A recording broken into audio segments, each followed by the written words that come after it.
우리가 주님 앞에 섰습니다. 주님을 찬양합니다.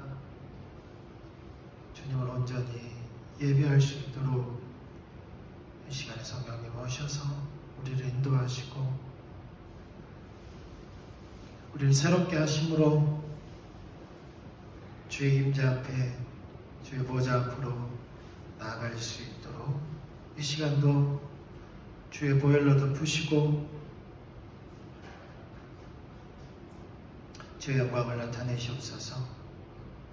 주님 찬양합니다. 감사합니다. 예수님의 이름으로 기도했습니다. 아멘.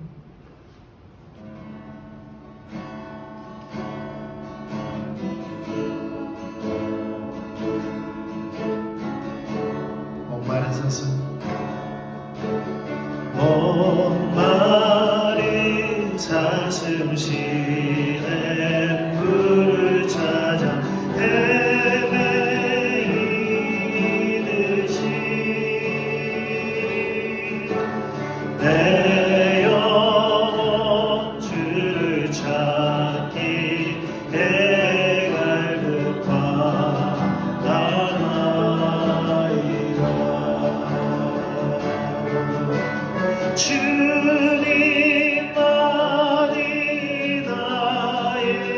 주님만이 나의 방패 나의 장소만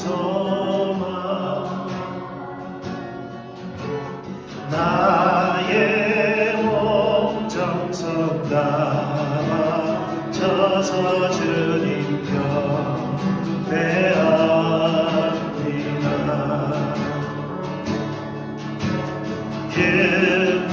길보다 귀한 나의 주님 내게 만족 주신 주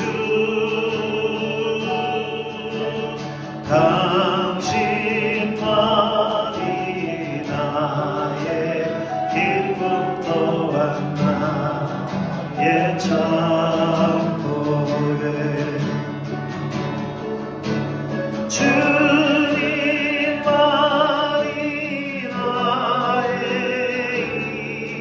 나의 왕패 나의 장소만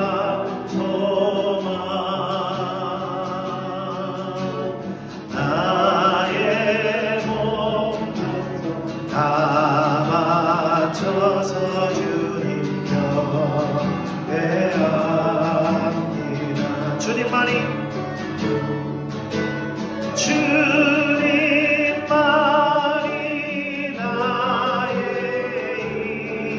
나의 왕패 나의 장소만 나의 몸 생명 다 바쳐서 주님 곁에 합니다. 모든 이름 위에 뛰어난 이름 예수는 주 예수는 주 모든 무릎 꿇고 경배를 드리세 예수는 만유의 주님 모든 이름 위에 뛰어난 이름 예수는 주 예수는 주 모두 무릎 꿇고 경배를 드려요 예수는 만유의 주님 예수는 주 예수는 주 온 천하 만물을 알아 이 보좌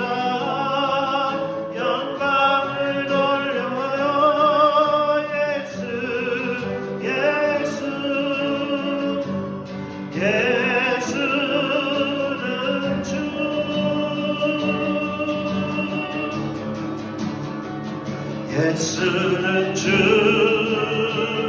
예수는 주, 온전한 물러라. 이보다 영광을 돌려 예수, 예수, 예수는 주.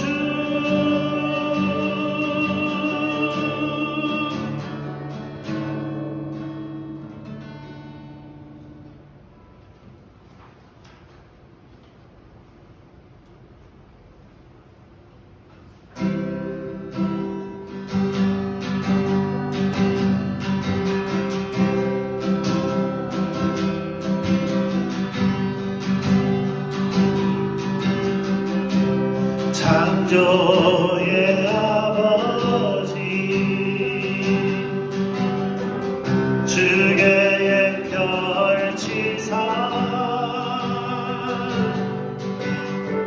선택된 세대 세우소서 온 땅에 나갈 세대 모든 만물 열망해요 주 능력 나타나기 주의 성령을 부으소서 오 주여 바로 지금 주의 영광이 임하소서 이곳에서부터 땅끝까지 주의 향기 머무소서 주의 얼굴 우리 구할 때 열방의 왕이여 세계는 기다려요 온전한 주의 약속은 승리의 교회를 우리들을 만져주사 능력 입혀주소서 우리 연약함 도우시사 싸우게 하옵소서 주의 영광 임하소서 이곳에서부터 땅끝까지 주의 향기 머무소서 주의 얼굴 우리 구할 때 주 나라 오소서 주 뜻 이루소서 보게 하소서 예수님의 영광 주 나라 오소서 주 나라 오소서 주 뜻 이루소서 보게 하소서 예수님의 영광 주 나라 오소서 주 나라 오소서 주 뜻 이루소서 보게 하소서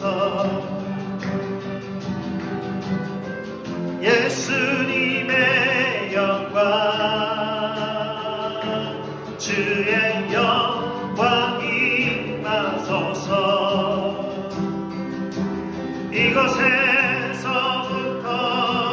땅 끝까지 주의 향기 머무소서.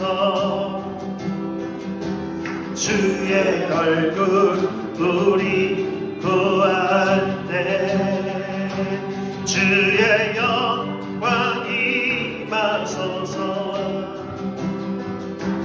이곳에서부터 땅 끝까지 주의 향기 머무소서. 주의 얼굴 우리 구할 때 주의 얼굴 우리 구할 때 주의 얼굴 우리 구할 때.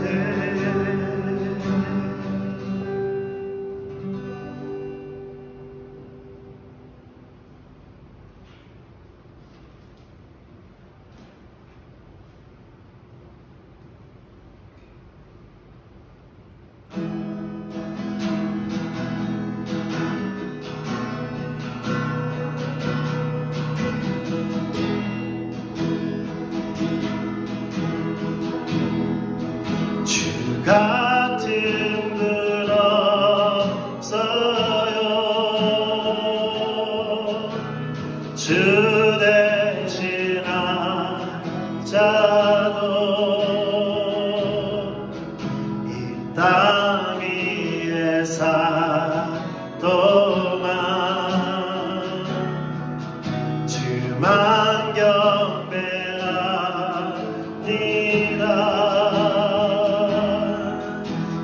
같은 분 없어요. 주 대신 한 자도 주 같은 분 없어요. 그 누구도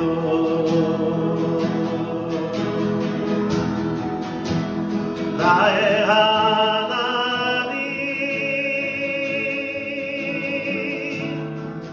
주 나의 모든 것.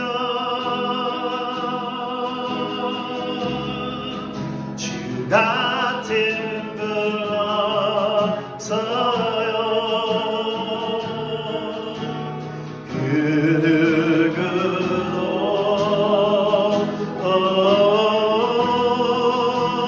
나의 하나님 주 나의 모든 것. 주 같은 분 없어요. 그 누구도 주 같은 분 없어요. 주 대신 한 자도 이 땅 위에 살동안 주 얼굴만 구하리. 주 같은 분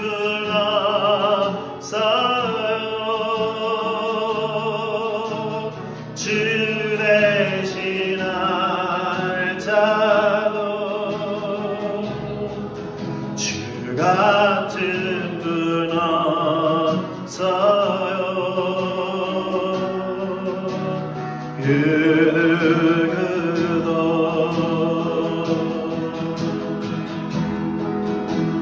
나의 하나님